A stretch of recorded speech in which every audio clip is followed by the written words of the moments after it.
ولا تحسبن الله غافلا عما يعمل الظالمون নবী জালেমদের কর্মকাণ্ড সম্পর্কে আপনি আল্লাহকে অনবহিত মনে করবেন না। আল্লাহ জানেন। ইন্নামা ইউআখিরুহুম লিয়াউমিন তাশখাসু ফীহিল আবসার। আল্লাহ জালেমদেরকে সুযোগ দেন সেই দিন পর্যন্ত যেই দিন চক্ষু বিস্ফারিত হবে। মুহতিঈনা মুকনিঈ রুউসিহিম, সেদিন তারা দৌড়াতে থাকবে তাদের মাথা উপরের দিকে দিয়ে। লা ইয়ারতাদ্দু ইলাইহিম তারফুহুম ওয়া আফইদাতুহুম হাওয়া। তো আল্লাহ তাআলা বলেন, আপনি জালেমদের কর্মকাণ্ড সম্পর্কে আল্লাহকে অনবহিত মনে করবেন না। ইন্নামা ইউআখিরুহুম লিয়াউমিন তাশখাসু ফীহিল আবসার। তিনি তাদেরকে সুযোগ দেন সেই দিন পর্যন্ত যেদিন চক্ষু বিস্ফারিত হবে। মুহতিঈনা মুকনিঈ রুউসিহিম, সেদিন তারা দৌড়াতে থাকবে তাদের মাথা উপরের দিকে দিয়ে, এভাবে দৌড়াবে। লা ইয়ারতাদ্দু ইলাইহিম তারফুহুম, তাদের চোখ তাদের নিজের দিকে ফিরে আসবে না। চোখ দিয়ে যে একটু তাকাবে এই সুযোগও পাবে না, মানে ভয়ঙ্কর অবস্থা হবে। নিচের দিকে তাকানোরও প্রয়োজনীয়তা মনে করবে। ওয়া আফইদাতুহুম হাওয়া, তাদের অন্তর উড়ে যাওয়ার উপক্রম হবে ভয়ে। কাদের? জালেমদের। এর পরের আয়াতে আল্লাহ বলেন, ওয়া আনযিরিন নাস ইয়াওমা ইয়াতিহিমুল আযাবু ফায়াকুলুল লাযীনা যালামু রাব্বানা আখিরনা ইলা আজালিন করিব।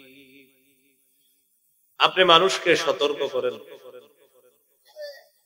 যেদিন তাদের উপরে আযাব আসবে, সেদিন জালেমরা বলবে, আল্লাহ আমাদেরকে আরেকটু সুযোগ দেন, আমরা আপনার আহ্বানে সাড়া দিব, রাসূলদেরকে মানব। এখানে দুটি ব্যাখ্যা। জালেমরা মৃত্যুর সময় মৃত্যুর ভয়াবহতা, মৃত্যুর যন্ত্রণা দেখে আল্লাহকে বলবে, আল্লাহ আরেকটু সুযোগ দেন, দুনিয়াতে থাকি, আপনার আহ্বানে সাড়া দিব, রাসূলদের কথা মানব। এক ব্যাখ্যা। দ্বিতীয় ব্যাখ্যা, কিয়ামতের ময়দানের ভয়াবহতা দেখে জালেমরা বলবে, আল্লাহ আরেকটু সুযোগ দেন, দুনিয়াতে যাই, ভালো ভালো কাজ করব, আপনার আহ্বানে সাড়া দিব, রাসূলদের কথা মানব। আল্লাহ তাআলা তাদেরকে বলবেন, আওয়ালাম তাকুনু আকসামতুম মিন ক্বাবলু মা লাকুম মিন জাওয়াল। তোমরা কি কসম খেয়ে দুনিয়াতে বলো নাই তোমাদের কোনো ক্ষয় নাই, তোমাদের কোনো লয় নাই? তোমরা তো কত কিছু বলতা যে আমাদেরকে থামানোর মতো কেউ নাই, আমরা করোনার চেয়েও শক্তিশালী। কথার কথা বলতো কি আমাদের কোনো ক্ষয় নাই, আমাদের কোনো লয় নাই, এটা কি তোমরা বলতা না শপথ করে? এটা আল্লাহ জালেমদেরকে বলবেন। জুলুম নফসের উপরে হয়, নাফরমানির মাধ্যমেও জুলুম হয়, আবার মানুষের উপর অত্যাচারের মাধ্যমেও জুলুম হয়। নফসের জুলুম যেমন, মুসা আলাইহিস সালাম এক ব্যক্তিকে ঘুষি দিয়েছে, মরে গেছে। তখন তিনি বললেন, ক্বালা রাব্বি ইন্নী যালামতু নাফসি, ও আমার রব, আমি নিজের উপর জুলুম করেছি, ফাগফিরলি, আমাকে মাফ করে দেন। ফাগফারা লা, আল্লাহ সাথে সাথে মাফ করে দিয়েছেন। এটা কিন্তু নবুয়ত পাওয়ার আগের ঘটনা। রানী বিলকিস, সুলাইমান নবী তাওহীদের দাওয়াত দিয়েছে। রানী বিলকিস শেষমেশ স্বীকার করতে বাধ্য হয়েছে আল্লাহ এক, তিনি ছাড়া কোনো ইলাহ নাই। সূরা নামলের মধ্যে আল্লাহ বলেন, রানী বিলকিস বলতেছে আল্লাহকে, রব্বি ইন্নী যালামতু নাফসি ওয়া আসলামতু মা সুলাইমানা লিল্লাহি রাব্বিল আলামিন। আমি নিজের উপর জুলুম করেছি, আমি সুলাইমান নবীর সাথে আমার রব, বিশ্ব জগতের রব আল্লাহর কাছে আমি আত্মসমর্পণ করলাম। নফসের উপরে জুলুম এটা। আল্লাহর সীমারেখা অতিক্রম করা এটাও জুলুম। সূরা বাকারা 229 নম্বর আয়াতে আল্লাহ বলেন, وَمَن يَتَعَدَّ حُدُودَ اللَّهِ فَأُولَئِكَ هُمُ الظَّالِمُونَ। যারা আল্লাহর সীমারেখা সমূহ অতিক্রম করে তারা জালেম। সূরা তালাকের 1 নম্বর আয়াত, 28 পারা 17 নম্বর পৃষ্ঠা, সূরা তালাক 1 নম্বর আয়াতে আল্লাহ তালাকের আলোচনা করে বলেন, وَتِلْكَ حُدُودُ اللَّهِ وَمَن يَتَعَدَّ حُدُودَ اللَّهِ فَقَدْ ظَلَمَ نَفْسَهُ। এগুলা আল্লাহর সীমারেখা। আল্লাহর সীমারেখা যে অতিক্রম করে সে নিজের উপর জুলুম করে। আমরা প্রতিনিয়ত নিজেদের উপর অনেক জুলুম করি। এই জুলুম থেকে বাঁচার জন্য আমরা বেশি বেশি পড়ব, রব্বানা যালামনা আনফুসানা ওয়া ইল্লাম তাগফির লানা ওয়া তারহামনা লানাকুনান্না মিনাল খাসিরিন। হে আমাদের রব, আমরা নিজেদের উপর জুলুম করেছি, আপনি যদি ক্ষমা না করেন, দয়া না করেন, আমরা ক্ষতিগ্রস্ত হয়ে যাব। এইভাবে আল্লাহর কাছে বলা। আর নামাজে যখন পড়বো খুব মনোযোগ দিয়ে পড়বো, আল্লাহুম্মা ইন্নী যালামতু নাফসি ফাগফিরলি মাগফিরাতাম মিন ইনদিকা ওয়ারহামনি ইন্নাকা আনতাল গফুরুর রহিম। নবী আমাকে এমন একটা জিনিস শিখিয়ে দেন যেটা আমি নামাজে পড়বো আর আমার নিজের উপর জুলুম হয়ে যায়। হুজুর আমি কি করব? নবীজি বললেন এটা পড়বা, আল্লাহ আমি নিজের উপর জুলুম করেছি, আমাকে ক্ষমা করেন, আমাকে দয়া করেন, আমাকে মাফ করে দেন। আশা করা যায় আল্লাহ মাফ করে দিবেন। এটা হলো নফসের উপর জুলুম। নফসের উপরে ভয়ঙ্কর দুইটা জুলুম হয়, একটা শিরিকের মাধ্যমে আর একটা রিয়ার মাধ্যমে। শিরিকের মাধ্যমে যে জুলুম যদি হয়, আল্লাহ না করেন ওই অবস্থায় মারা গেলে বাস পরকাল বরবাদ। সূরা লুকমানের 13 নম্বর আয়াতে আল্লাহ বলেন, وَإِذْ قَالَ لُقْمَانُ لِابْنِهِ وَهُوَ يَعِظُهُ يَا بُنَيَّ لَا تُشْرِكْ بِاللَّهِ إِنَّ الشِّرْكَ لَظُلْمٌ عَظِيمٌ।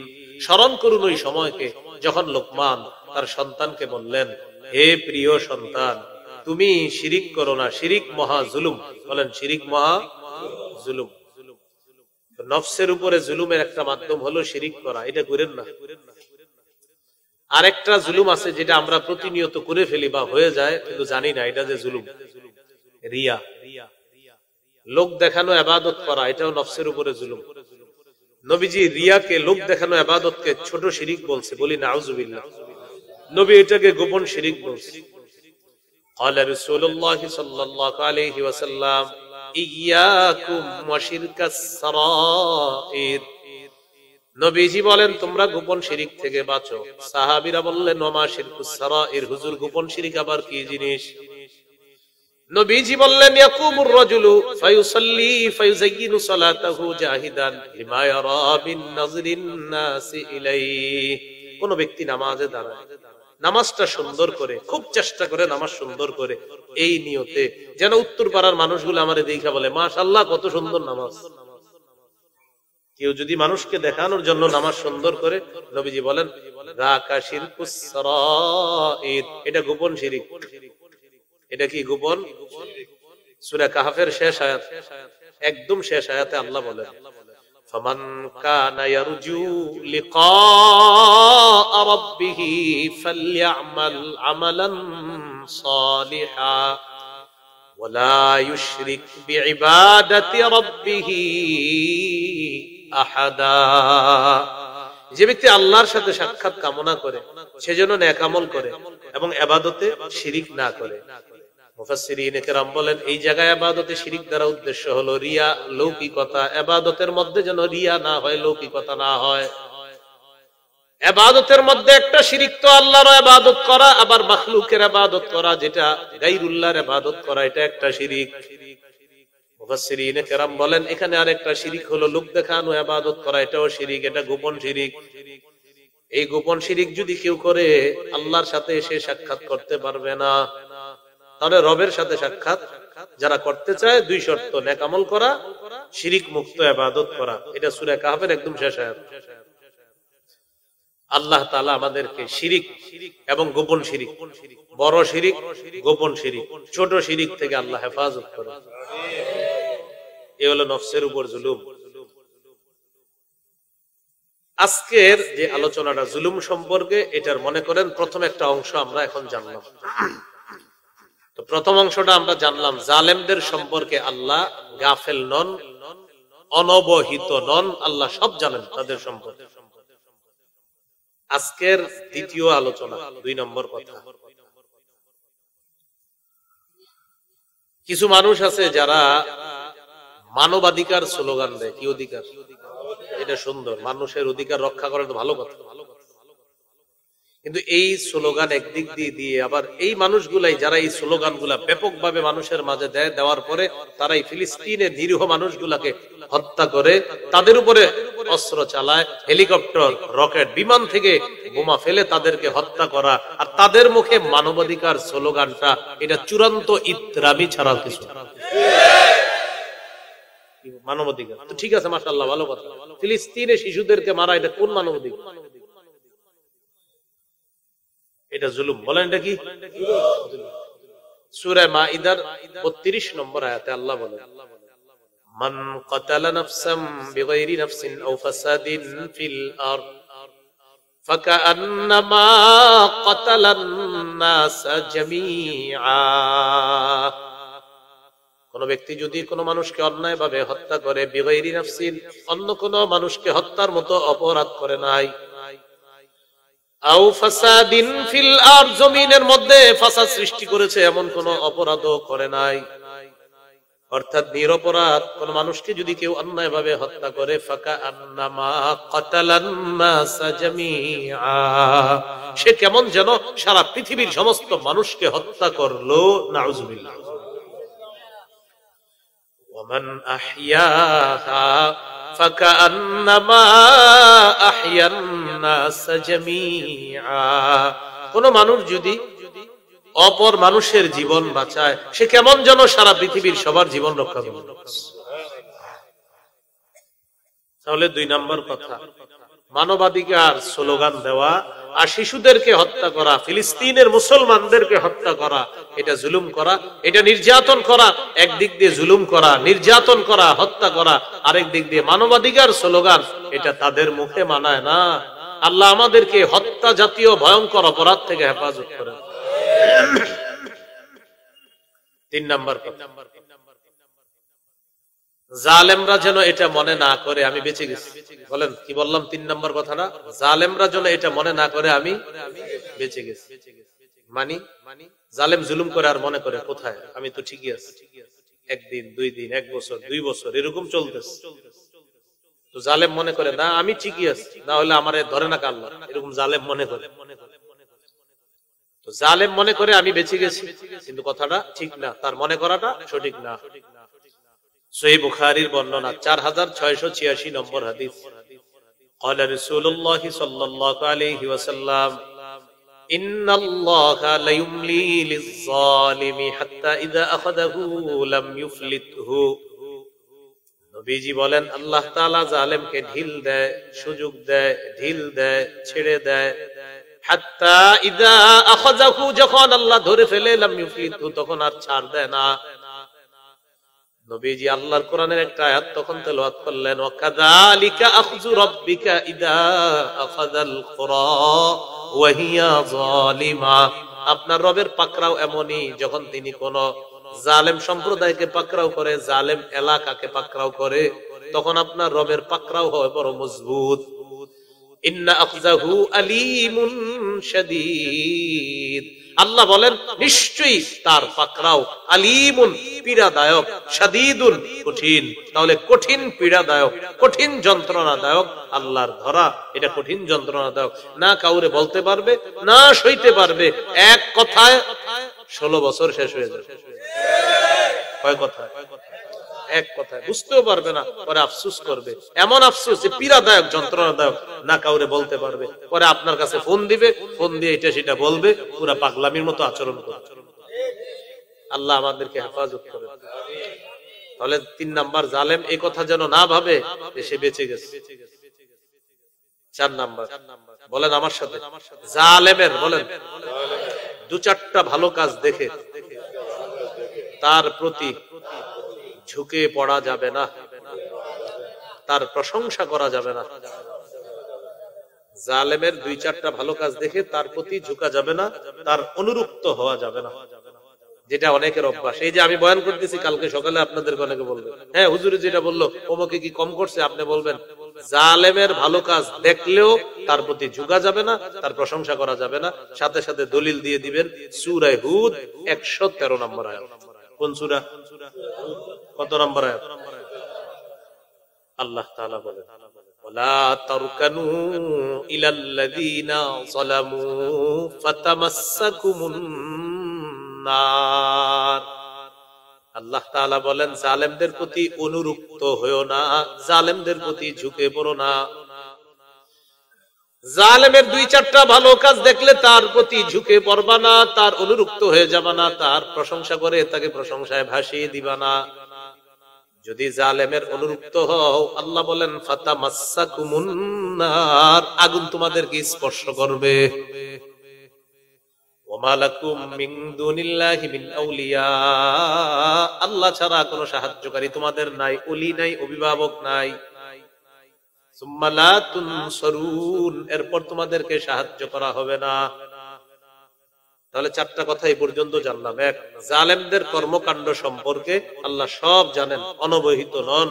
2 নাম্বার, জালেম যেন এই কথা না ভাবে যে সে বেঁচে গেছে। 3 নম্বর, 2 নম্বর, মানবাধিকারের স্লোগান দিয়ে মানুষ হত্যা করা এটা জুলুম। 3 নম্বর, জালেম যেন এটা না ভাবে যে সে বেঁচে গিয়েছে।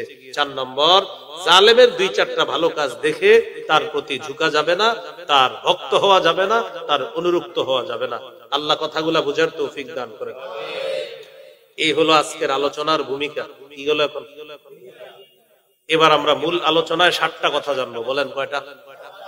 7টা। মূল আলোচনায় 7টা কথা জানার পরে ইনশাআল্লাহ সর্বশেষ আমরা জানবো জুলুমের পরিণতি। কি জানবো? তাহলে প্রথম অংশে গেল ভূমিকা, দ্বিতীয় অংশে যাবে মূল আলোচনা, তৃতীয় অংশে আসবে জুলুমের পরিণতি। আর আপনাদের আলোচ্য বিষয় কিন্তু জুলুমের পরিণতি। জুলুম সম্পর্কে এখন মূল 7টা কথা। 1 নম্বর, আল্লাহ তাআলা সবচেয়ে ক্ষমতাধর হওয়া সত্ত্বেও তিনি নিজের উপর জুলুম করা হারাম করে নিয়েছেন। সবচেয়ে ক্ষমতাধর কে?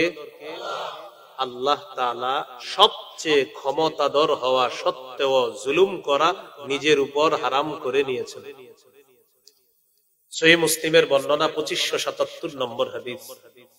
এই হাদিসটা হাদিসে কুদসি।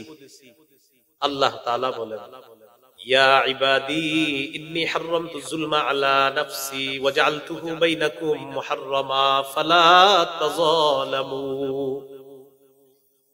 আল্লাহ তাআলা বলেন, হে বান্দারা, আমি জুলুম করা নিজের উপর হারাম করে নিলাম, আমি জুলুম করা নিজের উপর হারাম করে নিয়েছি। তোমরা একে অপরের উপরও জুলুম করা আমি আল্লাহ হারাম করে দিয়েছি। ফালা তাযালামু, অতএব তোমরা একে অপরের উপর জুলুম করবা না। সুন্দর একটা শিক্ষা আছে এই হাদিসের মধ্যে। খালেক নিজের উপর জুলুম করা হারাম করে নিয়েছেন, মাখলুকও যেন একজন আরেকজনের উপর জুলুম না করে এটাও আল্লাহ হারাম করে দিয়েছেন। জুলুম ছোট্ট একটা শব্দ, এটার বিষাক্ত অনেক ভয়ঙ্কর। ছোট্ট শব্দ জুলুম, এটার বিষাক্ততা অনেক ভয়ঙ্কর। এটার বিষাক্ততা কি? অনেক ভয়ঙ্কর। তাহলে কি শিখলাম? খালেক নিজের উপর জুলুম করা হারাম করে নিয়েছেন, মাখলুকের জন্য জুলুম খালেক কি করে দিয়েছেন? হারাম করে দিয়েছেন। এবার আল্লাহ তার ক্ষমতা আমাদের সামনে প্রকাশ করতেছে কিভাবে, দেখেন। ইয়া ইবাদি কুল্লুকুম দাল্লুন ইল্লা মান হাদাইতুহু, ও আমার বান্দারা তোমরা সবাই পথভ্রষ্ট, আমি যদি হেদায়েত না দিতাম। ঠিক তো? ফাস্তাহদুনি আহদিকুম, আমার কাছেই হেদায়েত চাও, আমি হেদায়েত দিব। এই জন্য প্রতিদিন আমরা পড়ি ইহদিনাস সিরাতাল মুস্তাকিম, আল্লাহ আমাদেরকে সরল পথ দেখান, হেদায়েত দেন। এই জন্য হেদায়েত দেখে আল্লাহর হাতে হেদায়েত। কেউ যদি বলে আল্লাহর হাতে হেদায়েত নাই, তাহলে এটা গোমরাহি কথা। এটা কি কথা? গোমরাহি কথা। এই কথায় কান দেওয়া যাবে না। সহিহ বুখারীর 3884 নম্বর হাদিস। চাচা আবু তালেবের মৃত্যুর উপস্থিত হয়ে গেছে। আন্না আবা তালিবিন হাদারাতুল ওয়াফাত, চাচা আবু তালেবের মৃত্যুর সময় এসে গেছে। দাখালা আলাইহি রাসূলুল্লাহ সাল্লাল্লাহু আলাইহি ওয়াসাল্লাম, নবীজি চাচার কাছে প্রবেশ করছে। ওয়া ইনদাহু আবু জাহলিন, পাশে আবু জাহেল বসা। নবীজি যখন দেখতেছেন চাচা আবু তালেব দুনিয়া থেকে বিদায় নিবে, আল্লাহ নবী বললেন, চাচা একবার বলেন লা ইলাহা ইল্লাল্লাহ, একবার বলেন কালিমাতান উহাজ্জু লাকা বিহা ইনদাল্লাহি ইয়াউমাল কিয়ামাহ, কিয়ামতের ময়দানে আপনার এই বলাটা আমি তাওহীদের বাক্য হিসাবে কিয়ামতের ময়দানে আল্লাহর কাছে প্রমাণ পেশ করব। আমি প্রমাণ পেশ করব আমার কাকা মৃত্যুর আগে লা ইলাহা ইল্লাল্লাহ বলেছে আল্লাহ, এটা আমি বলবো। তো পাশে আবু জাহেল এগুলা বসাতো, বলতেছে ভাতিজা আমি জানি তোমার ধর্ম সত্য, কিন্তু আমি যদি তোমার ধর্ম গ্রহণ করি মানুষ বলবে ছি ছি ভাতিজার ধর্ম গ্রহণ করলো, বাপ দাদার ধর্ম ছেড়ে দিল, এটা কোনো কথা? ইখতারতুন নার আলাল আর, ভাতিজা আমি আগুন গ্রহণ করলাম কিন্তু আমি সম্মান বিসর্জন দিতে পারবো না। মানুষ আমারে ছি ছি করবে এটা আমি শুনতে পারবো না। আচ্ছা হ্যাঁ কি মরার পরে শুনবো এটা? বলতেছে আমি এটা পারবো না, আমি আগুনে জ্বলবো কিন্তু আমি সম্মান বিসর্জন দিতে পারবো না। নবীজি খুব কষ্ট পাইলেন। চাচাকে লক্ষ্য করে বললেন লা আস্তাগফিরুন্না লাকা মা লাম উনহা আন, আমি আপনার জন্য আল্লাহর কাছে ক্ষমা প্রার্থনা করতে থাকবো যতক্ষণ আমাকে নিষেধ করা না হবে। ক্ষমা প্রার্থনা শুরু করছে, আল্লাহ চাচারে মাফ করে দেন। মাফ, চাচা কি মুমিন না বেঈমান? বলতেছে আল্লাহ মাফ করেন, মাফ করেন, মাফ করেন। আল্লাহ তাআলা আয়াত নাযিল করে দিলেন, মা কানা লিন নাবিয়্যি ওয়াল্লাযীনা আমানু আন ইস্তাগফিরু লিল মুশরিকিনা ওয়ালাউ কানু উলি কুরবা, কোন নবীর জন্য কোন ঈমানদারদের জন্য জায়েজ নাই, বৈধ নাই, উচিত না যে তারা কোন মুশরিকের জন্য ক্ষমা প্রার্থনা করবে যদিও সে নিকটাত্মীয় হয়। হাবিব আবু তালেব আপনার নিকটাত্মীয় কিন্তু মুশরিক, আপনি ইস্তেগফার করবেন না, আমি আল্লাহ নিষেধ করে দিলাম। আল্লাহ নিষেধ করে দিয়েছে। নবীজি খুব কষ্ট পাইতেছে, চাচা অনেক আদর করতো নবীজির এই চাচা। কোরআনের সূরা কসসের আরেকটা আয়াত নিয়ে জিবরিল আমিন আসছে, আসার পরে বলতেছে ইন্নাকা লা তাহদি মান আহবাবতা ওয়ালাকিন্নাল্লাহা ইয়াহদি মান ইয়াশা, আপনি যাকে পছন্দ করেন তাকে হেদায়েত দিতে পারবেন না, আল্লাহ যাকে চান তাকে হেদায়েত দেন। তাহলে হেদায়েত দেয় কে? আল্লাহ বলেন হে আমার বান্দারা তোমরা সবাই পথভ্রষ্ট, আমি যদি হেদায়েত না দিতাম, আমার কাছে হেদায়েত চাও আমি তোমাদেরকে হেদায়েত দিয়ে দেই। ইয়া ইবাদি কুল্লুকুম জাইউন ইল্লা মান আত'আমতুহু, হে আমার বান্দারা তোমরা সবাই ক্ষুধার্ত, আমি যদি তোমাদেরকে না খাওয়াই, ঠিক তো? ফাস্তাতইমুনি উতইমকুম, আমার কাছে খাবার চাও আমি তোমাদেরকে খাবার দিব। ইয়া ইবাদি কুল্লুকুম আর ইল্লা মান কাসাউতুহু, হে আমার বান্দারা তোমরা সবাই উলঙ্গ থাকতা, আমি যদি পোশাক না পরাইতাম। ফাস্তাকসুনি, আমার কাছে পোশাক চাও।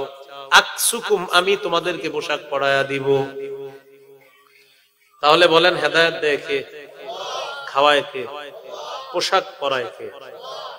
এবার আল্লাহ বলেন ইয়া ইবাদি কুল্লুকুম তুখতিউনা বিল-লাইলি ওয়ান-নাহার ওয়া আনা আগফিরুয যুনুবা জামিআ, হে আমার বান্দারা তোমরা দিনে গুনাহ করো রাতে গুনাহ করো আর আমি আল্লাহ তোমাদের সব গুনাহ maaf করে দেই। অতএব ফাস্তাগফিরুনি, আমার কাছে ক্ষমা চাও, আগফির লাকুম, আমি আল্লাহ তোমাদেরকে ক্ষমা করে দিব। আমার কাছে ক্ষমা চাও, আমি ক্ষমা করে দেব। ইয়া ইবাদি লাউ আন্না আউওয়ালাকুম ওয়া আখিরাকুম ওয়া ইনসাকুম ওয়া জিন্নাকুম কানু আলা আতকা কলবি রাজুলিন ওয়াহিদিন মিনকুম মা যাদা ফি মুলকি শাইআ, আল্লাহ বলেন আদম থেকে কিয়ামত পর্যন্ত যত জিন ইনসান মানুষ এসেছে আসতেছে আসবে, সবাই যদি সবচেয়ে ভালো মানুষের অন্তরটা যেমন মুত্তাকি মানুষ, সবাই যদি আল্লাহওয়ালা মুত্তাকি হয়ে যায়, আমার রাজত্ব একটুও বাড়বে না। এরপর আল্লাহ বলেন ইয়া ইবাদি লাউ আন্না আউওয়ালাকুম ওয়া আখিরাকুম ওয়া ইনসাকুম ওয়া জিন্নাকুম কানু আলা আফজারি কলবি রাজুলিন ওয়াহিদিন মিনকুম মা নাকাসা মিন মুলকি শাইআ, হে আমার বান্দারা, আদম থেকে কিয়ামত পর্যন্ত যত মানুষ এসেছে, আসতেছে, আসবে, সবাই যদি খারাপ মানুষ হয়ে যায় আমার রাজত্ব একটুও কমবে না। তাহলে দেখেন সারা দুনিয়ার সবাই ভালো, আল্লাহ বলে আমার রাজত্ব একটুও বাড়বে না, ভালো হইছো তোমাদের লাভ। সারা দুনিয়ার সবাই খারাপ, আল্লাহ বলেন আমার রাজত্ব একটুও কমবে না, খারাপ হবা তোমাদের লস। এরপর আল্লাহ বলেন ইয়া ইবাদি লাউ আন্না আউওয়ালাকুম ওয়া আখিরাকুম ওয়া ইনসাকুম ওয়া জিন্নাকুম কামু ফি সাঈদিন ওয়াহিদ। সারা পৃথিবীর জিন ইনসান আদম থেকে কিয়ামত পর্যন্ত সবাই একটা মাঠের মধ্যে দাঁড়ানোর পর ফাসালুনি, আমার কাছে যদি চায়, আ'তাইতু কুল্লা ইনসানিন মাসআলা, আমি আল্লাহ এক সময় একই মুহূর্তে সবাইকে দিতে সক্ষম। সারা পৃথিবীর সবাই একসাথে আল্লাহর কাছে চাইছে, আল্লাহ এটা দেন ওটা দেন, কেউ গাড়ি কেউ বাড়ি ইত্যাদি এইভাবে চেয়েছেন। আল্লাহ বলেন আমি সকলের চাহিদা একই সাথে একই মুহূর্তে পূরণ করতে সক্ষম। এখন মনে করেন সবাই চাইছি, মনে করে নেন যে আদম থেকে কিয়ামত পর্যন্ত সবাই আমরা চেয়েছি, তো আল্লাহ বলেন তখন তোমাদের মাথায় আসতে পারে আল্লাহ না জানি কি পরিমাণ দিয়ে ফেলছে আমরা। এবার আল্লাহ তাআলা বললেন মা নাকাসা মিন মুলকি ইল্লা কামা ইয়ানকুসুল মিখিয়াতু ইযা উদখিলাল বাহরা। আমরা মনে করেন আমরা সমুদ্রে একটা সুই ঢুকাবো, সুইটা সমুদ্র থেকে উঠাইলাম, উঠানোর পর সুইয়ের মাথার দিকে তাকায় দেখি 1 কেজি পানি আসছে। কতটুকু? 1 ফোঁটা তো বড়, ফোঁটা তো মোটামুটি বড়, একদম সামান্য। আল্লাহ বলেন সুয়ের মাথায় যা দেখতেছো উঠানোর পর সারা পৃথিবীর সবার চাহিদা একসাথে পূরণ করলে মনে করো অতটুকু দিলাম, আর গোটা মহা সমুদ্র এখনো আমার কাছে রেখে গেছে। আল্লাহ কি বুঝাইতে চায়? এত ক্ষমতা আমার, তা আমি নিজের উপর জুলুম করা হারাম করে নিয়েছি। তোমরা আপোষের মধ্যে জুলুম করবা না। তোমরা এক এলাকার দায়িত্ব দিলে, কালকে তুমি মাশাআল্লাহ ভালো ছিলে, আজকে তোমার পুরো চেহারা চেঞ্জ। ঘটনা কি? ঘটনা আপনি এমন করেন কেন? ছোট্ট একটা দায়িত্ব পেয়েছে মনে করেন, একদম এই মনে করেন আপনাদের এই প্যান্ডেলটা যতটুকু এতটুকু অংশের একটা দায়িত্ব পেয়েছে। আচ্ছা আরে ভাই এমন করেন, আপনি কালকে তো ভালো ছিলেন, বুঝছ না এটার দায়িত্ব আমার, মানে পুরাই পাওয়া। এই জন্য একটা ছোট্ট কথা আপনাদেরকে বলি মহব্বতের সাথে, জিন্দেগিতে কখনো মাজলুম হলেও জালেম হয় না। মানে কখনো যদি এরকম হয় যে মাজলুম হয়েছে, হয়েন জালেম হয় না। কখনো নিজে ঠকে যায়, আরেকজনের ঠকায় না। জীবনে কখনো মাজলুম আপনি হয়ে গেছেন, যে হুজুর আমার এরকম জুলুম করছে, কিছু সময় আপনি একটু মাজলুম হয়, কিন্তু কখনো জালেম হয় না। আপনারা যদি কেউ ঠকায়ও দেয়, আপনি মেনে, আচ্ছা তুমি আমার ঠকাইছো, আচ্ছা আচ্ছা ঠিক আছে, কাউরে ঠকায়। তো বলছিলাম জিন্দেগিতে কখনো যদি মাজলুম হনো, জালেম হয়, একটু সময়ের জন্য জালেম হবে না। তো আল্লাহ বলেন আমার এত ক্ষমতা তোমাদের সামনে বর্ণনা করলাম, আমি নিজের উপর জুলুম করা হারাম করে নিয়েছি, তোমাদের উপর হারাম করে দিলাম, তোমরা জুলুম করবা না। এই হলো মূল আলোচনার 1 নম্বর কথা। 2 নম্বর, আল্লাহ আমাদেরকে মাফ করে দেন। সূরাতুন নাহলের 90 নম্বর আয়াত। 2 নম্বর শিরোনামটা হবে জুলুম করা আল্লাহ নিষেধ করেছেন। বলেন জুলুম করা আল্লাহ।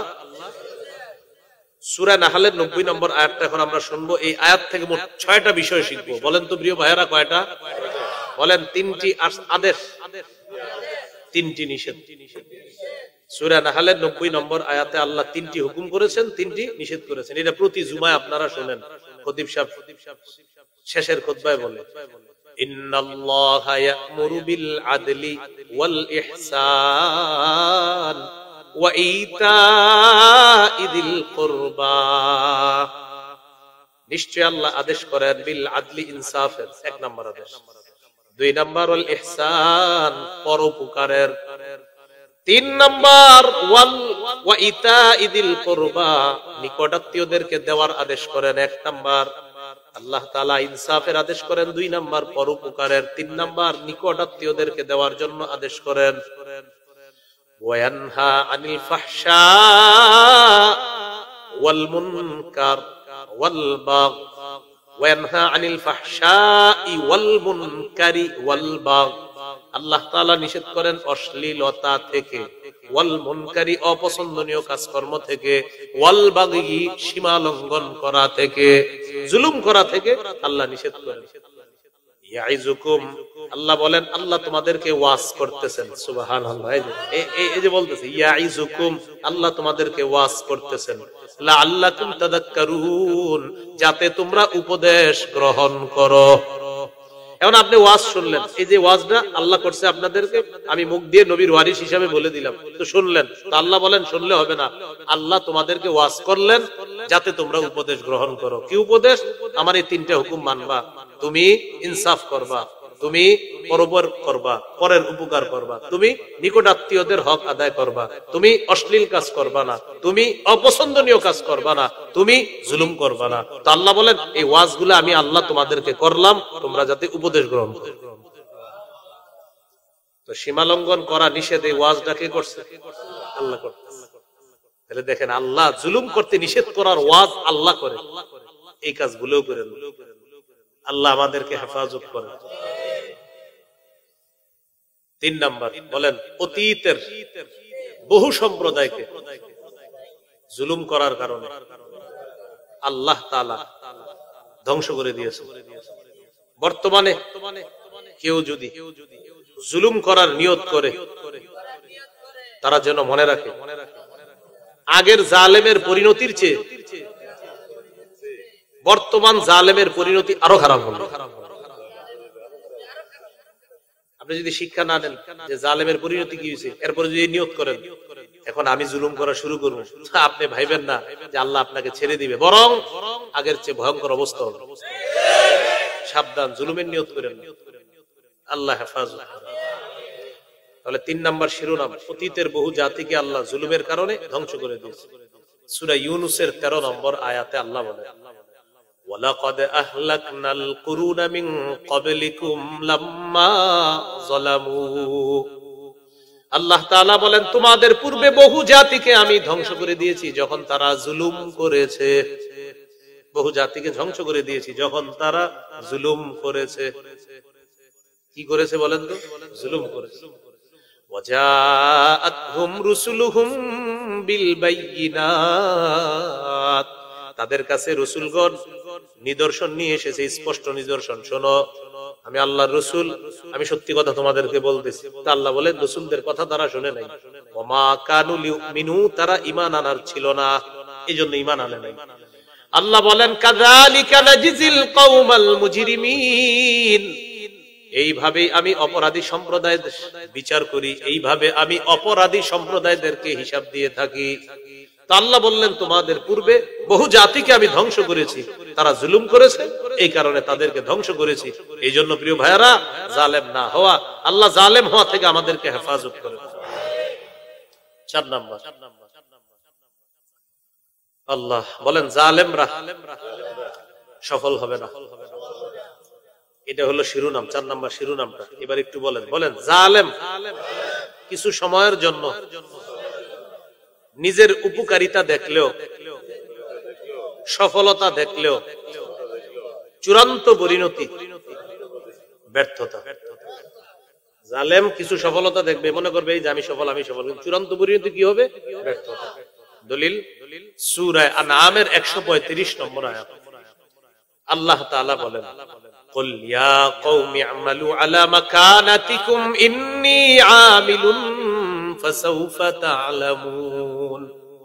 আল্লাহ বলেন, নবী আপনি বলেন, হে আমার সম্প্রদায়, তোমরা তোমাদের অবস্থানে থেকে কাজ করতে থাকো, আর আমিও আমার কাজ করতে থাকি। আর মানে তোমরা যেই অপরাধ করতেছো করতে থাকো, আমিও আমার কাজ করতে থাকি। ফাসাউফা তা'লামুন, অচিরেই জানতে পারবা মান তাকুনু লাহু আকিবাতুদ দার, পরের জামানায় পরবর্তী যে একটা জগৎ হবে, ওই জগতের মধ্যে পরিণতি কার হবে তোমরা জানতে পারবা। মনে রাখবা, ভালো কাজ যে করবে তার পরিণতি হবে শুভ পরিণতি, আর যারা খারাপ কাজ করবে তার হবে অশুভ পরিণতি। আল্লাহ বলেন ফাসাউফা তা'লামুন, অচিরেই জানতে পারবা মান তাকুনু লাহু আকিবাতুদ দার, কার জন্য হবে আখিরাতের পরিণতি। শেষে বলে ইন্নাহু লা ইউফলিহুজ যালিমুন, জালেমরা সফল হয় না। বলেন জালেমরা সফল হয় না, এটা জালেমের চূড়ান্ত পরিণতি, সে ব্যর্থ হবে। 5 নাম্বার শিরোনাম, বলেন অচিরেই জালেম জানতে পারবে তার আসল ঠিকানা। কি বলছি বলেন তো? অচিরেই জালেম জানতে পারবে, আবার অচিরেই জালেম জানতে পারবে। এটা 5 নম্বর আলোচনা। সূরাতুশ শুআরা 227 নম্বর আয়াতে আল্লাহ বলেন ওয়াসায়ালামুল লাযীনা যালামু আইয়া মুনকালাবিন ইয়ানকালিবুন। ওয়াসায়ালামুল লাযীনা যালামু, জালেমরা অচিরেই জানতে পারবে। ওয়াসায়ালামুল লাযীনা যালামু, জালেমরা অচিরেই জানতে পারবে। আইয়া মুনকালাবিন, কোন প্রত্যাবর্তন স্থলে। ইয়ানকালিবুন, সে প্রত্যাবর্তন করবে। আইয়া মুনকালাবিন অর্থ কোন প্রত্যাবর্তন স্থলে। ইয়ানকালিবুন, সে প্রত্যাবর্তন করবে। এটা জালেমরা অচিরেই জানতে পারবে। কোন প্রত্যাবর্তন স্থলে তারা প্রত্যাবর্তন করবে, এটা জালেমরা অচিরেই জানতে পারবে। 6 নম্বর আলোচনা, গুরুত্বপূর্ণ আলোচনা। 6 নম্বর বলেন মাজলুমের দোয়া বিলম্বে হলেও কবুল হয়। আবার মাজলুমের দোয়া বিলম্বে হলেও কবুল হয়। তিরমিজির হাদিস 3598 নম্বর হাদিস, 3598। قال رسول الله صلى الله عليه وسلم সালাসাতুন লা তুরাদ্দু দাওয়াতুহুম, 3 ব্যক্তির দোয়া ফেরত দেওয়া হয় না। মুখস্থ করি, কয় ব্যক্তির দোয়া ফেরত দেওয়া হয় না? 1 নাম্বার আস-সাইমু হাত্তা ইফতিরা, রোজাদার যখন ইফতার সামনে নিয়ে দোয়া করে তার দোয়া ফেরত দেওয়া হয় না। আল্লাহ যদি বাঁচায় রাখে, রমজান যদি পেয়ে যান, ইফতার সামনে রাখা দোয়া করবেন। আল্লাহ কেন ফেরত দেয় না? সামনে ইফতার, মনটা চাইতেছে পানিটা খাইতে, খান না। মনটা চাইতেছে শরবতটা খাইতে, খাইতেছেন না। মনটা চাইতেছে মুড়িটা মুখে দিয়ে দিই, আপনি দেন না। এটাই তো রব গর্ব করে, আমার বান্দার সামনে কি পরিমাণ ওর মন চাইতেছে এখন খাইতে, পান করতে, ওর আহার করতে মন চাইতেছে, কিন্তু আমি রব হুকুম করি না বলে ও খায় না। এই টাইমে দোয়াটা করলে আল্লাহ দোয়াটা ফেরত দেয়। ও খায় না কেন? কারণ আমি আল্লাহ নিষেধ করছি তাই খায় না। ওর সামনে কিন্তু সব খানা, সবগুলো খানা। ইফতারের আগে মাশাআল্লাহ সবাই কত আইটেম নিয়ে বসেন, তরমুজ, আপেল, কমলা, আঙ্গুর, কত কিছু নিয়ে বসেন। কি মনে হয় বলেন তো ইফতারের আগে? আমি একা সব খাবো।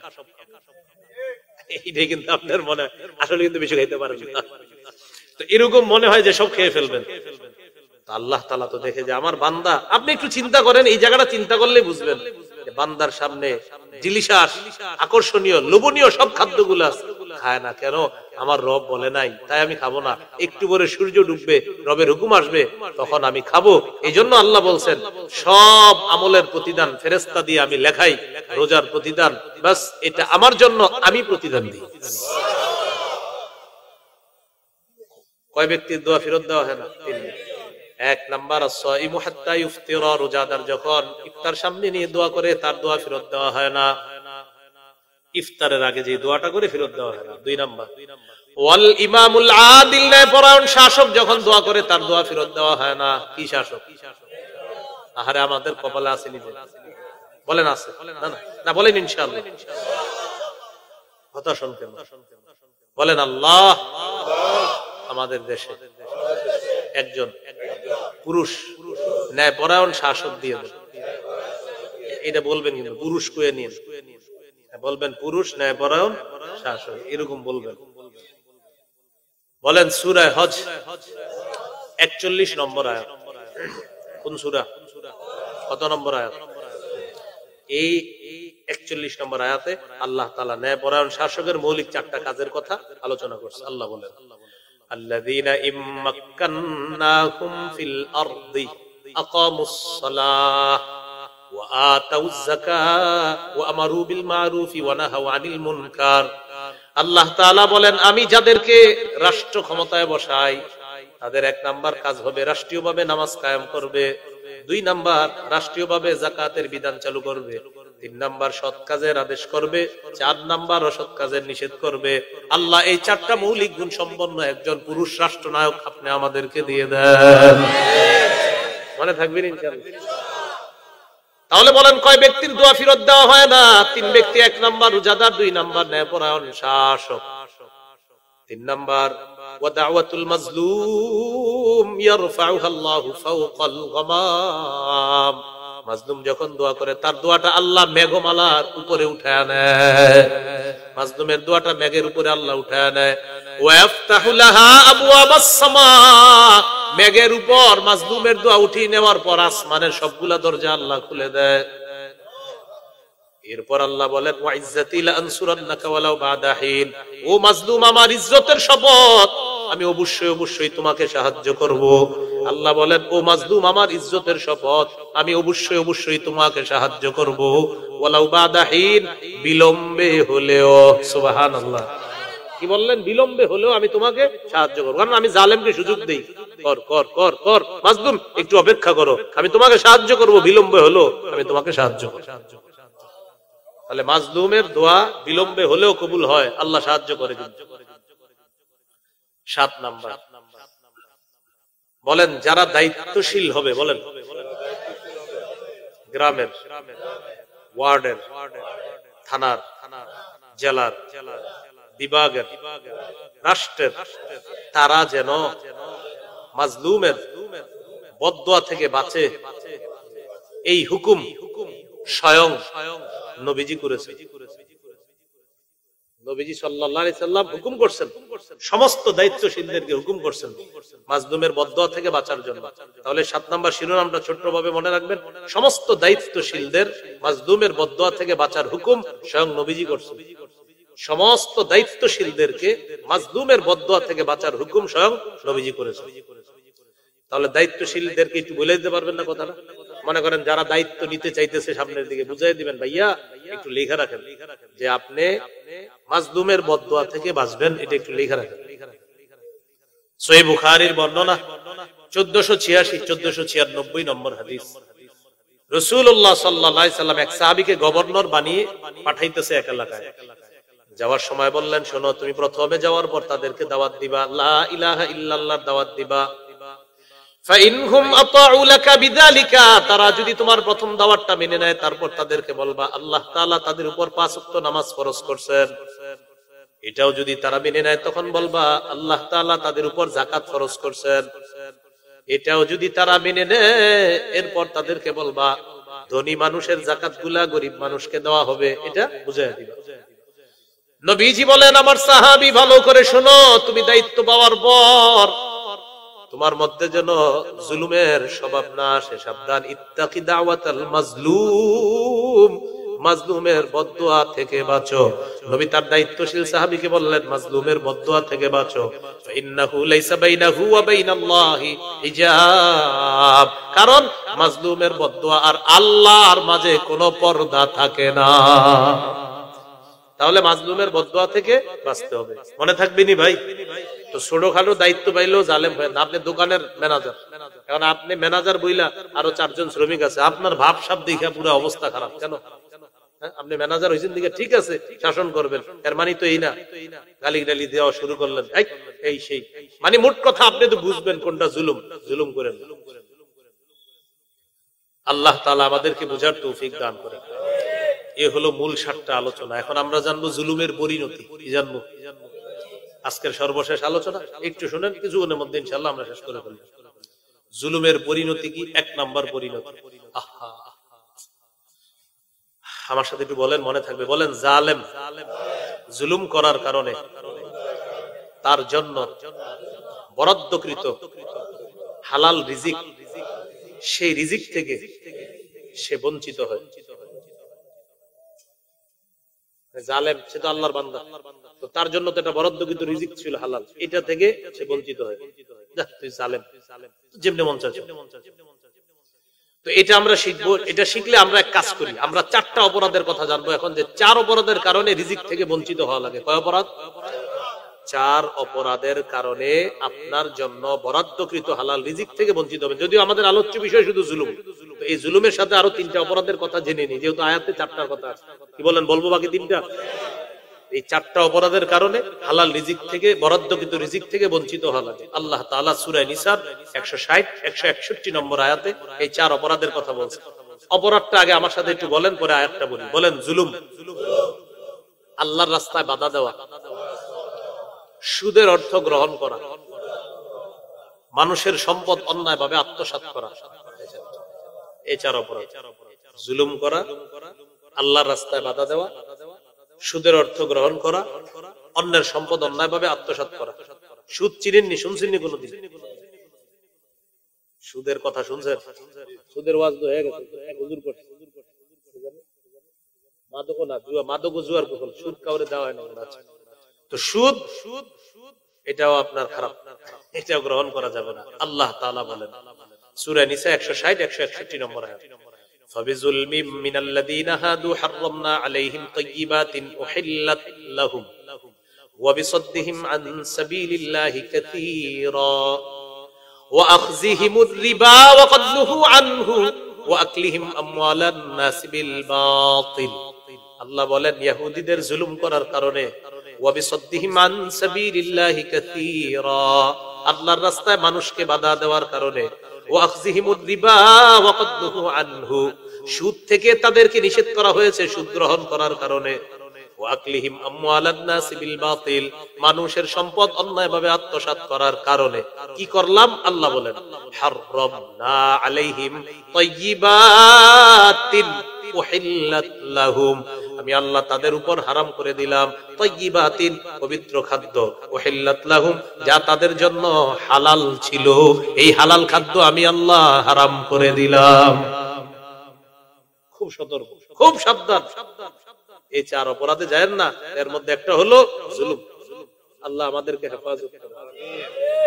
2 নাম্বার পরিণতি, জুলুম কিয়ামতের ময়দানে কঠিন অন্ধকার হয়ে উঠবে।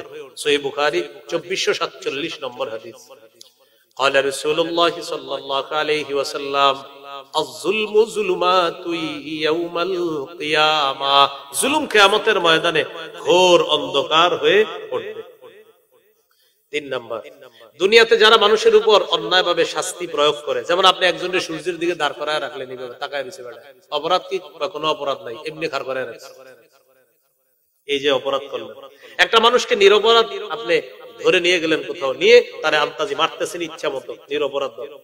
এই নিরপরাধ মানুষটাকে যে আপনি মারলেন, সহিহ মুসলিমের 2613 নম্বর হাদিস। তো 3 নাম্বার জুলুমের পরিণতি, দুনিয়াতে যে কাউকে অন্যায়ভাবে শাস্তি দিবে, আল্লাহ কিয়ামতের মাঠে ওকে কঠিন শাস্তি দিবে। قال رسول الله صلى الله عليه وسلم ان الله يعذب الذين يعذبون في الدنيا, নিশ্চয় আল্লাহ তাআলা তাদেরকে কঠিন শাস্তি দিবেন যারা দুনিয়ার মধ্যে মানুষকে অন্যায়ভাবে শাস্তি দেয়। আল্লাহ তাদেরকে কঠিন শাস্তি দিবে যারা মানুষকে দুনিয়াতে অন্যায়ভাবে কঠিন শাস্তি দেয়। এই হলো 3 নাম্বার পরিণতি। 4 নাম্বারটা বলতে হবে আমার সাথে, বলেন। জুলুম করে কেউ যদি 1 বিঘত পরিমাণ সম্পদ আত্মসাৎ করে, 1 বিঘত জমির আর কি আপনি আত্মসাৎ করছেন, জুলুম করে 1 বিঘত, শুধু 1 বিঘত, বলেন কিয়ামতের মাঠে তার গলায় 7 তবক জমিন ঝুলিয়ে দেওয়া হবে। তাহলে জুলুম করে 1 বিঘত সম্পদ, ভয়াবহ পরিণতি হবে 7 তবক জমিন তার গলায় ঝুলিয়ে দেওয়া। নাও তোমার কত জমিন লাগবে, নাও, আল্লাহ দিয়ে দিবে। সহিহ বুখারী 2453 নম্বর হাদিস। قال رسول الله صلى الله عليه وسلم من ظلم قيد شبر من الارض توبقه يوم القيامه من 7 أرضنا, কোন ব্যক্তি যদি দুনিয়াতে কারো 1 বিঘত পরিমাণ সম্পদ অন্যায়ভাবে আত্মসাৎ করে, কিয়ামতের ময়দানে তার গলায় 7 তবক জমিন ঝুলিয়ে দেওয়া হবে। নাউজুবিল্লাহ। 5 নাম্বার, বলেন জালেম কিয়ামতের ময়দানে সবচেয়ে নিঃস্ব। জালেম সবচেয়ে নিঃস্ব। 4 নাম্বারটা ছিল 1 বিঘত জমিনও কিন্তু আত্মসাৎ করেন না। এই আইল ছিল আগে এত বড়, 2 জমিনের মাঝখানে আইল ছিলেন তো, এত বড় ছিল। ডান পাশের জমিনের মালিক হলো হাজী সাহেব, আর বাম পাশেরটা হলো মনে করেন কাজী সাহেব, যে কোনো একজন। এই মোটা আইল ছিল। সুবহানাল্লাহ। হইতে হইতে হইতে হইতে এখন এরকম হয়ে গেছে, এরকম হয়ে। আরে ঘটনা কি এরকম হইলো কেমন? খুব সতর্ক, খুব সাবধান, খবর আছে। আমরা বলেন ওটা কেমনি হয়েছে, আমরা ফেলছি, কই হয়তো ওনার ক্ষেত্রে না হয় ওনার ক্ষেত্রে, কি একজনের জমিনই তো আছে। খুব সাবধান, আল্লাহ ধরবে। ভাই এখনো সুযোগ আছে, ওই পরিমাণ আত্মসাৎ করলে টাকা দিয়ে দেন হিসাব করে, আর না হয় জমিন ফেরত দিয়ে দেন। তো 5 নাম্বার, জালেম সবচেয়ে কি হবে? নিঃস্ব হবে। সহিহ মুসলিম 2581 নম্বর হাদিস, 2581। قال رسول الله صلى الله عليه وسلم أتدرون ما المفلس, নবীজি বললেন তোমরা কি জানো নিঃস্বকে? সাহাবীরা বললেন আল মুফলিসু ফিনা মান লা দিরহাম লাহু ওয়ালা মাতা। হুজুর, যার স্বর্ণ রূপা নাই, যার টাকা পয়সা নাই, ঘর বাড়ি নাই, সেই হলো নিঃস্ব। নবীজি বললেন ইন্নাল মুফলিসা মিন উম্মতি ইয়াতি ইয়াউমাল কিয়ামাতি বিসসালাত ওয়া সিয়ামিন ওয়া যাকাত। আমার উম্মতের সবচেয়ে নিঃস্ব এই ব্যক্তি যে কিয়ামতের ময়দানে নামাজ নিয়ে, যাকাত নিয়ে আর বড় বড় আমলের পাহাড় নিয়ে উপস্থিত হবে, সালাত নিয়ে উপস্থিত হবে, সিয়াম নিয়ে উপস্থিত হবে, যাকাত নিয়ে উপস্থিত হবে। নবী বলেন ইয়াতি ওয়া কদ শাতামা হাযা ওয়া কযাফা হাযা ওয়া আকালা মালা হাযা ওয়া সাফাকা দামা হাযা। নবী বলেন এই ব্যক্তি কিয়ামতের ময়দানে আমলের পাহাড় নিয়ে উপস্থিত হবে। উপস্থিত হওয়ার পর মাজলুমরা তার পাশে আইসা দাঁড়াবে। দাঁড়ানোর পর বলবে, নবীজি বলেন ওয়া কদ শাতামা হাযা, একজন সে দুনিয়াতে গালি দিছে, ওয়া কযাফা হাযা, আরেকজনের উপর ঢিল ছুঁড়ে মারছে, ওয়া সাফাকা দামা হাযা, আরেকজনের রক্তপাত ঘটাইছে, ওয়া আকালা মালা হাযা, অন্যায়ভাবে আরেকজনের সম্পদ ভক্ষণ করছে। আপনি দেখছেন উনি নামাজি, উনি কি ফোন দিয়া সব কাজ করে? হ্যাঁ ঠিক আছে তো, কাজ হয়েছে তো? হ্যাঁ ঠিক আছে, 50,000 নিয়ে নিস, বুঝেছি না, আচ্ছা রাখলাম, ফোন রাখলাম। আল্লাহু আকবার। মক্কায় গেছে, যাওয়ার পর বললো তো ওই জমিটা পাইছোস? হ্যাঁ। ঝামেলা করে নাই তো মুখে? না। আরে স্যার কেমনে ঝামেলা করবো, আমরা যা করার করছি। আচ্ছা ঠিক আছে, লাব্বাইক আল্লাহুম্মা লাব্বাইক লা শারিকা লাকা লাব্বাইক, লাব্বাইক না? মাঝে মাঝে কন্যা ডায়লগ দিয়ে ওমকে তাহাজ্জুদ পড়ে, আমরাও কই পড়ে। কথার কথা মনে করেন, বললেন যে তাহাজ্জুদ পড়ে, তো আমিও বলি পড়ে, তো কি হইছে এখন? ঠিক আছে, কি করবো এটা কোন? তাহাজ্জুদ তো পড়ছে, তো এটাই হাদিস 2581 মুসলিম শরীফের। নবীজি বলতেছেন তো কি হয়েছে, তুমি আমলের পাহাড় নিয়ে আসছো, মাজলুম হিসাব থাকবে না কি পরিমাণ মাজলুম আসবে। ফায়াতা হাদা মিন হাসানাতিহি, মাজলুম বলবে আল্লাহ বিচার চাই, আল্লাহ বলবে দিয়ে দাও। কি দিমু আল্লাহ, টাকা পয়সা তো এখানে আনি নাই। কি আমল না আনছো? প্রচুর 36 বার হজ করছো, দাও দিয়ে দাও, দিয়ে দিবে একজন। আরেকজন বলবে আমাকে গালি দিছে, আরেকজন বলবে আমার রক্তপাত ঘটাইছে, আল্লাহ বলবে দিয়ে দাও। ফায়াতা হাদা মিন হাসানাতি, তারে আরো কিছু নেক আমল দিবে। আরেকজনের উপর অত্যাচার করছে, তার সম্পদ ভক্ষণ করছে, ফায়াতা হাদা মিন হাসানাতি, তাকে দিয়ে দেওয়া হবে। দিতে দিতে তার, নবীজি বলেন না, তার নেক আমলগুলো শেষ হয়ে গেছে, কিন্তু মাজলুমের সংখ্যা এখনো শেষ হয় না। মাজলুমরা বলবে আল্লাহ আমরা কি দোষ করলাম, আমাদেরটা কোথায়? এবার আল্লাহর পক্ষ থেকে বলা হবে মাজলুমরা দুনিয়াতে যারা যারা গুনাহ করছে তাদের গুনাহগুলা নাও, উকিযা মিন খাতায়াহুম, ওই গুনাহগুলা নিয়ে জালেমকে দাও। জালেমকে গুনাহগুলা দিয়ে নবীজি বলেন সুম্মা তুরিহা ফিন্নার, আমলের পাহাড় নিয়ে জালেম কিয়ামতের ময়দানে গিয়েছিল। নবীজি বলেন এবার গুনাহের পাহাড় নিয়ে জাহান্নামে তাকে নিক্ষেপ করা হবে। নবী বলেন এই হলো আমার উম্মতের সবচেয়ে নিঃস্ব ব্যক্তি, এই হলো সবচেয়ে নিঃস্ব। তাহলে জালেম কিয়ামতের মাঠে সবচেয়ে নিঃস্ব। 6 নাম্বার, বাস সর্বশেষ কথা, জুলুমের শেষ পরিণতিটা বলেন, জালেমের আযাব হালকা করা হবে না। কি করা হবে না? হালকা করা হয়, বাড়তে থাকবে। সূরা নাহল 85 নম্বর আয়াত, সূরাতুন নাহল 85 নম্বর আয়াত, আল্লাহ তাআলা বলেন وَإِذَا رَأَى الَّذِينَ ظَلَمُوا الْعَذَابَ فَلَا يُخَفَّفُ عَنْهُمْ, জালেমরা যখন আযাব দেখবে, ফালা ইউখাফফাফু আনহুম, আযাব লাঘব করা হবে না, হালকা করা হবে না। মোট কয়টা কথা জানলাম? 17টা। কয়টা? ভূমিকায় 4টা, মূল আলোচনায় 7টা, 11টা, শেষ পরিণতি জানলাম 6টা। 11 আর 6 কত হয়? 17। বাস আলোচনা শেষ। এবার 4টা কথা আমার সাথে বলেন। বলেন জালেম হব না, জুলুম করব না, জালেমের সহযোগী হব না। 4 নাম্বার, 2-4টা ভালো কাজ দেখে বলে জালেমের প্রতি ঝুঁকে পড়ব না। মনে থাকবেন এই 4টা কথা? জালেম হব না, জুলুম করব না, জালেমের সহযোগী হব না, 2-4টা ভালো কাজ দেখা জালেমের প্রতি ঝুঁকে পড়ব না। মনে থাকবেন ইনশাআল্লাহ। আল্লাহ তাআলা আমাদের সকলকে ছোট খাটো বড় যে কোনো দায়িত্ব পাইলে জালেম যেন না হই। আর মাঝখানে একটা দামি কথা বলছিলাম, আমি আপনি আমরা সবাই জিন্দেগিতে যদি আমরা মাজলুম হয়েও যাই কিছু সময়ের জন্য, জালেম যেন না হই। জিন্দেগিতে কখনো যদি আমরা ঠকে যাই, কখনো কাউরে যেন আমরা না ঠকাই। আল্লাহ তাআলা কথাগুলা মনে রাখার তৌফিক দান করেন। জুলুম সম্পর্কে আরো আলোচনা আছে। আমার ওই সংকলন মিম্বরের আমানত 6 খণ্ডে, ওই জায়গায় আসছিলাম, ওই দিন নিতে পারেন নাই, অনেকে বলছিলেন। প্রথম খণ্ডে সন্তানের 64টা অধিকার, এটা একদম জামাই বুকুরা মুখস্থ করে ফেলবেন। প্রথম খণ্ডটা সংগ্রহ করে নিয়েন, মিম্বরের আমানত। দ্বিতীয় খণ্ড শিরিক বেদাত কুফর তাওহীদ। তৃতীয় খণ্ড হালাল হারাম সুদ, হালাল হারাম আর সুদ, সুদ ওই যে সুদ।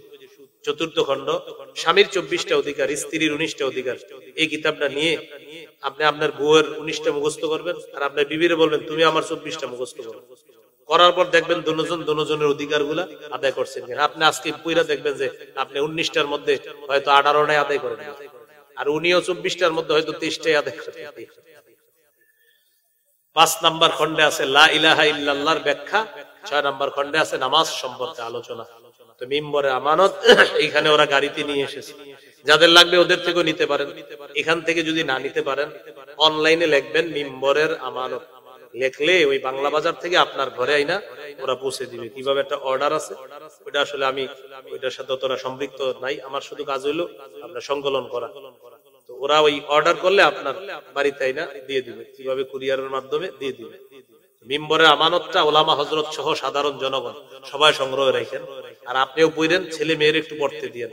আশাবাদী আছি ইনশাআল্লাহ রমজানের আগে 7ম, 8ম, 9ম, 10ম খণ্ড ইনশাআল্লাহ মার্কেটে আসবে। আপাতত 6 খণ্ড আছে।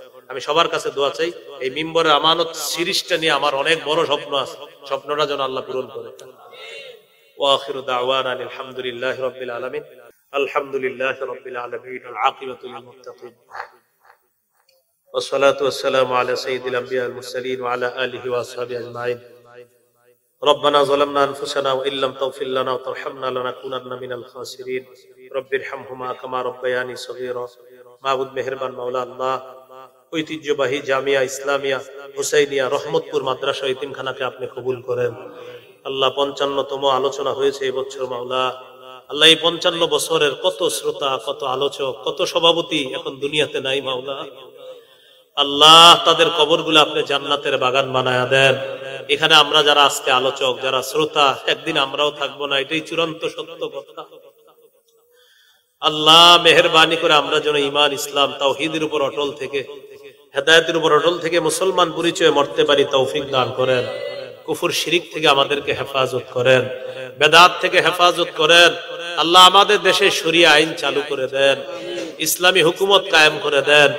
ওমর, আবু বকর, উমর, উসমান, আলী রাদিয়াল্লাহু আনহুম, আল্লাহ তাদের যুগের সেই খেলাফত ব্যবস্থা, খেলাফতের রাশেদার স্বর্ণ যুগ, সোনালী যুগ আবার আপনি ফিরায় দেন। আল্লাহ আমাদের দেশে খেলাফত ব্যবস্থা নিয়ে যেন আমাদের উলামায়ে কেরাম বড়রা অনেক বেশি কাজ করতে পারে, আল্লাহ তৌফিক দান করেন। আল্লাহ খেলাফতের ব্যাপারটা আমরা সবাই যেন সঠিকভাবে বুঝে আমাদের এই দেশেও আমরা যেন খেলাফত কায়েমের চেষ্টা করতে পারি, আল্লাহ তৌফিক দান করেন। আল্লাহ আমাদের দোয়া আপনি কবুল করেন। আল্লাহ যারা দান করেছে তাদের দানগুলো কবুল করে নেন। আল্লাহ মরহুম জয়নাল আবদিন সাহেব আল্লাহ গেট করে দিয়েছেন, আল্লাহ অনেক টাকা খরচ করে। ওনার সন্তানরা দোয়া চেয়েছে মাওলা, বাবার জন্য দোয়া চেয়েছে মরহুম জয়নাল আবদিন সাহেবের জন্য। আল্লাহ মেহেরবানি করে তার কবরটা আপনি জান্নাতের বাগান বানায় দেন। আল্লাহ লাকসামের মুফিস সাহেব ওনারাও দোয়া চেয়েছে মাওলা, তাদের পরিবারের যারা মারহুম হয়েছে তাদের কবরগুলা জান্নাতের বাগান বানায়া দেন। আর যারা বেঁচে আছে আল্লাহ তাদেরকে হায়াতে তয়্যিবা দান করেন। আজকে এই মাহফিলে যারা যে যেই নিয়তে দোয়া চেয়েছে আল্লাহ প্রত্যেকের নিয়তগুলো আপনি পুরা করেন। আল্লাহ আমাদেরকে আপনি মাফ করেন। আল্লাহ আল্লাহ কে কবে বিদায় নিব আমাদের জানা নাই। আল্লাহ যাদের সামনে আমি বসলাম, যারা আমার সামনে বসছে মাওলা, সবার সাথে আবার জান্নাতে দেখা করায় দিয়েন। আল্লাহ এই আরজিটা আপনি কবুল করে নেন। আল্লাহ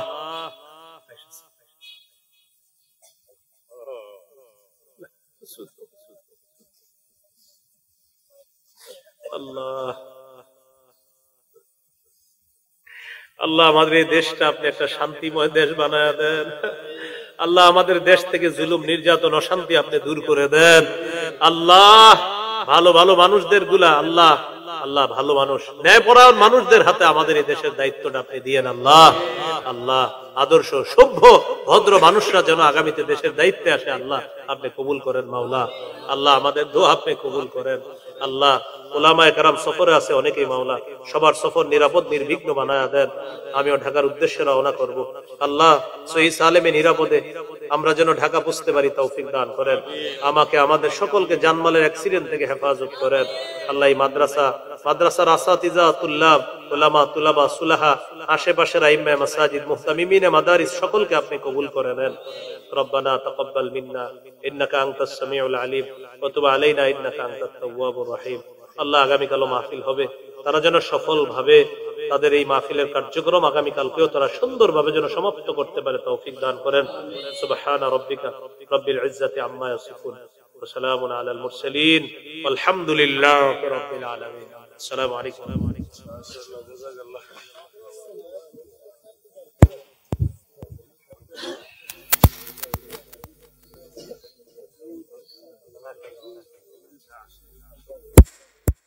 Ukuran itu,